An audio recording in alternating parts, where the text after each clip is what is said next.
할렐루야 성도 여러분, 좋은 아침입니다. 영혼을 위한 성경 쓰기, 또 성경을 쓰다 오신 것을 환영합니다.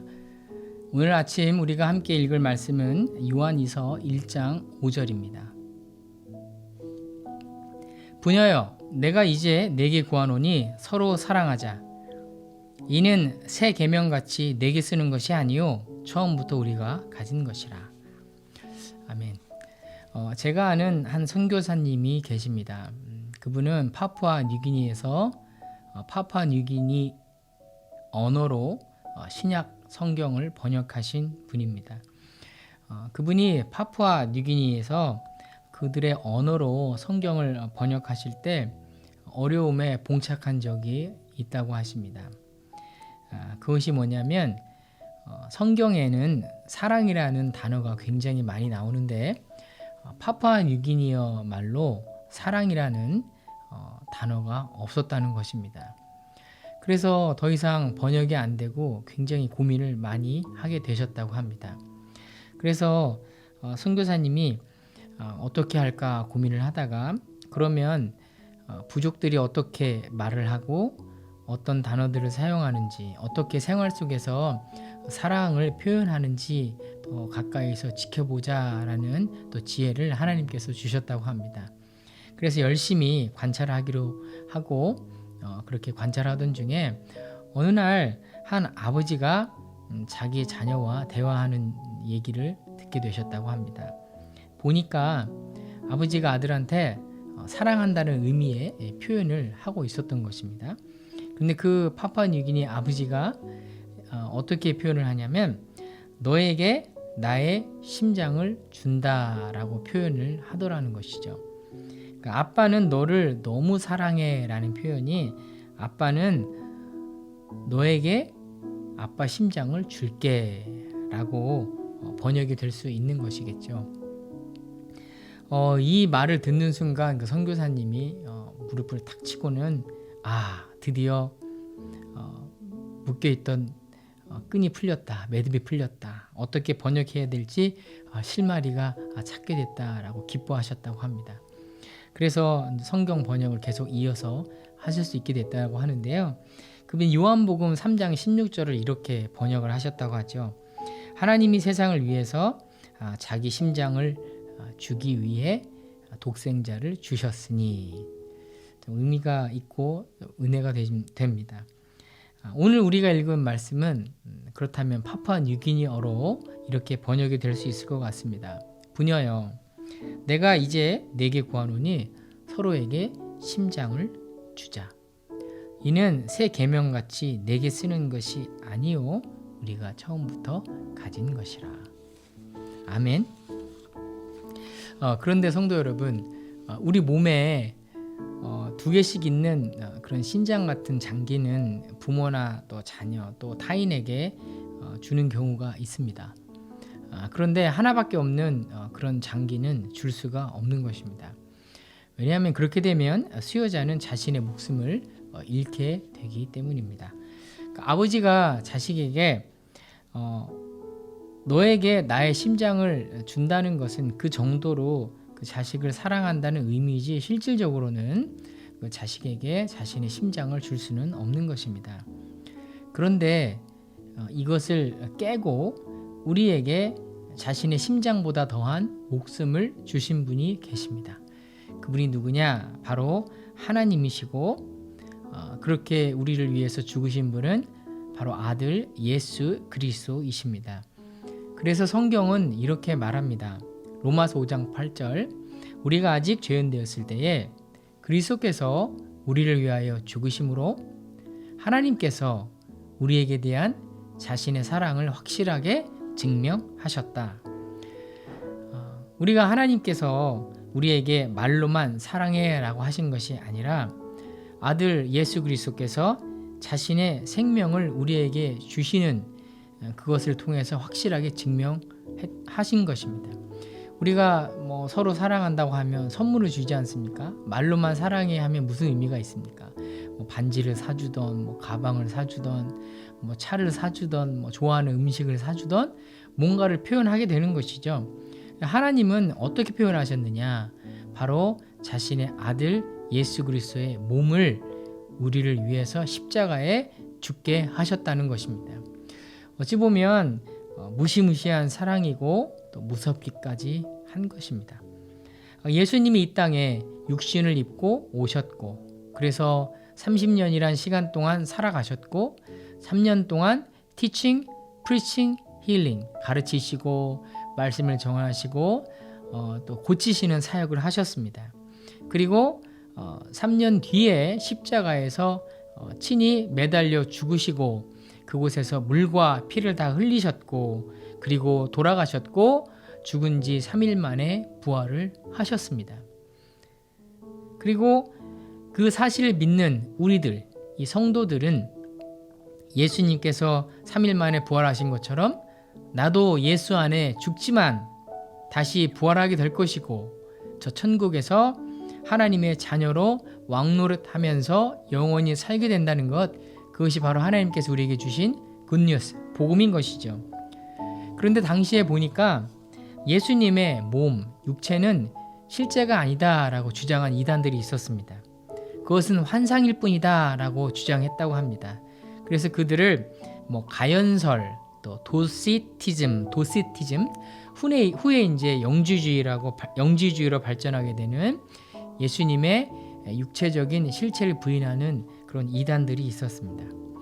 그래서 이 초대교회 성도들에게 굉장히 큰 문제였고, 초대교회 우리 교부들이나 또는 얼리 철치 파더리라고 하죠. 우리 사도들한테는 굉장히 큰 골칫거리였습니다. 그래서 그들이 성도들을 잘못된 가르침으로, 거짓 가르침으로 유혹을 하고 복음에서 멀어지게 하는 일들이 많았습니다. 그러니까 7절에 그 내용들이 나오고 있습니다. 자, 그런 상황 속에서 사도 요한은 성도들에게 꼭 기억하고 여러분들이 해야 할 것이 있습니다 라고 오늘 요한이서 1장 5절에서 우리에게 말씀을 하고 있습니다. 그것은 뭐냐? 두 가지 계명을 지키는 것인데요. 예수께서 말씀하신 크고 첫째 되는 계명이 무엇입니까? 하나님을 목숨 다해 생명 다해 사랑하는 것. 그리고 오늘 우리에게 얘기하는 두 번째 계명인데요. 성도들이 예수 그리스도의 사랑 안에서 막힌 담을 허신 예수님의 사랑 안에서 서로 사랑하는 것입니다. 그래서 6절에서 이렇게 얘기하죠. 그 가운데서 행하라. 서로 사랑하는 것 포기하지 말고 행하라 라고 이야기하고 있는 것입니다. 구전에 따르면 누가 사도 요한에게 이렇게 말했다고 합니다. 아니, 사도 요한은 말할 때마다 사랑하라 사랑하라 하도 그런 말씀을 너무 많이 하시니까 사랑하라는 말밖에는 할 말이 없습니까? 이 말을 들은 요한 사도가 이렇게 말했다고 하죠. 아무리 강조해도 사랑을 빼놓고서는 예수님의 사랑을 알 수가 없다. 예수님을 알 수 없다라고 이야기했다고 합니다. 성도 여러분, 우리가 천사의 말을 하고 또 수많은 봉사를 하고 또 많은 교회를 세우고 구제를 하고 우리 몸을 불사르게 내어줄지라도 사랑이 없으면 아무것도 아닙니다. 고린도전서 13장 13절, 내가 내게 있는 모든 것을 구제하고 또 내 몸을 불사르게 내어줄지라도 사랑이 없으면 나에게는 아무런 유익이 없습니다. 목회자들도요, 사랑 없이 설교할 수 있습니다. 기계적으로 설교할 수 있습니다. 예전에 어떤 정말 말씀을 잘 전하시는 목사님이 그런 고백을 하시는 것을 들은 적이 있습니다. 나는 설교 머신이었다. 프리칭 머신.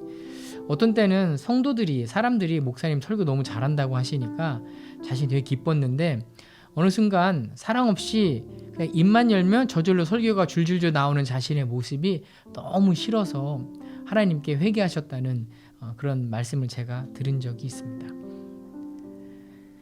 우리는 무엇인가 많은 일을 하고 싶어 합니다. 또 그렇게 주를 위해서 일을 하게 해달라고 많은 기도도 하죠.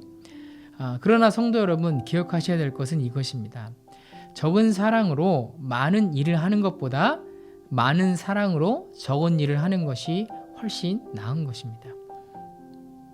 요즘 연말이라서 이곳저곳에서 제가 주중에 사역하고 있는 우리 장애인 학교에 방문해 주시고 또 식사 후원도 해주고 계십니다. 그렇게 하시면서 이제 저하고 같이 식사하면서 대화하실 때 하시는 말씀들이 대부분 이런 말씀들을 하세요. 목사님, 쉬운 사역이 아닌데 수고가 많으십니다. 또 사랑으로 장애인들을 섬기는 모습이 참 귀하십니다. 그런 말씀 들으면 제가 위로가 되고 또 격려도 되고 참 감사합니다. 그런데 요즘 이런 생각들을 좀 하게 됩니다. 내가 그런 말을 들을 수 있는 자격이 있는가? 내가 정말 그런 말을 들을 만큼 사랑으로 사역을 하고 있는가? 저도 사람인지라 장애인 분들께서 말을 따르지 않고 여러 가지 다른 행동들을 하시면 화가 나서 욱할 때가 많습니다. 좀 앉으라 그러면 일어서고, 일어서라 그러면 앉고, 안에 있으라 그러면 막 밖으로 나가려고 하고, 막 이렇게 계속 반복되고 통제가 안 되면은 몸도 지치고 또 정신도 막 황폐화되고 막 지칠 때가 있습니다. 그 순간에 제 머릿속에는 이 사랑이라는 단어는 없어집니다. 참 미안한 말씀인데 저도 우리 장애인분들이 미워질 때가 있지 않겠습니까? 목회자들은 11계명이 있습니다. 11번째 계명이 뭔지 아십니까? 들키지 마라.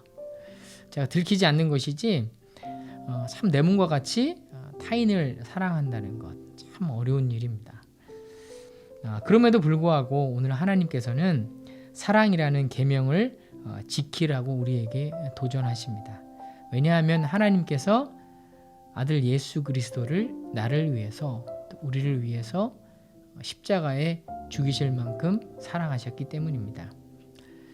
성도 여러분, 2022년이 끝나갑니다. 아직 화해하지 못한 분이 계십니까?